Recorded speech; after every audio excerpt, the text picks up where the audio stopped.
agora a gente vai ver o que a gente precisa observar para eu saber qual é o tipo de painel que eu vou utilizar dependendo da minha situação. Então, a primeira coisa que eu preciso observar para eu decidir qual é o tipo de painel que eu vou estar utilizando na minha instalação é o local da instalação. Essa instalação é um comércio, ela é em uma residência, esse painel ele vai ser acessado por pessoas leigas ou são pessoas instruídas em relação a instalações elétricas, né? Então, essas informações elas são importantes de serem observadas para que seja tomada a melhor decisão. Qual é a quantidade de disjuntores, qual é a quantidade de circuitos que esse meu painel vai precisar armazenar? A gente viu que em relação ao painel de PVC, nós temos uma certa limitação em relação ao tamanho do painel. Então, para instalações que eu vou precisar de um grande número de circuitos, eu já tenho que ficar alerta e eu vou mesmo poder estar utilizando o painel de PVC, porque ele tem um limite ali em relação ao número de disjuntores que ele consegue armazenar.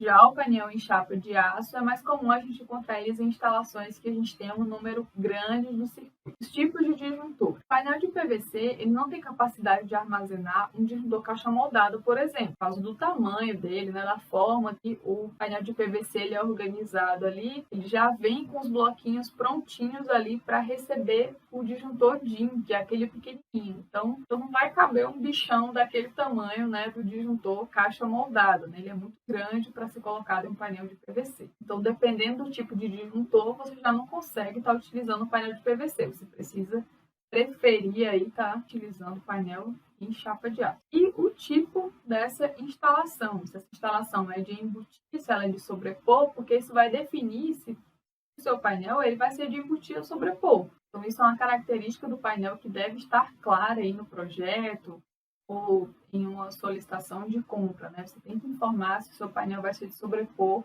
ou de embutir, ou autoportante. E, por fim, o custo, né? Algumas situações é possível estar utilizando tanto o painel de PVC quanto o painel em chapa de aço. Porém, o painel de PVC ele é mais barato do que o painel em chapa de aço. Mas não é porque ele é mais barato que eu vou dar sempre preferência a ele, né? Eu tenho que fazer uma avaliação técnica e, para a minha situação, é possível estar utilizando esse painel de menor custo ou se eu preciso estar utilizando painel em chapa de aço, tá? E sempre de mãozinhas dadas, né? Técnica e custo, viabilidade financeira e viabilidade técnica. Então, na hora que um profissional de instalações vai dar uma solução, ele precisa fazer essa análise criteriosa, né?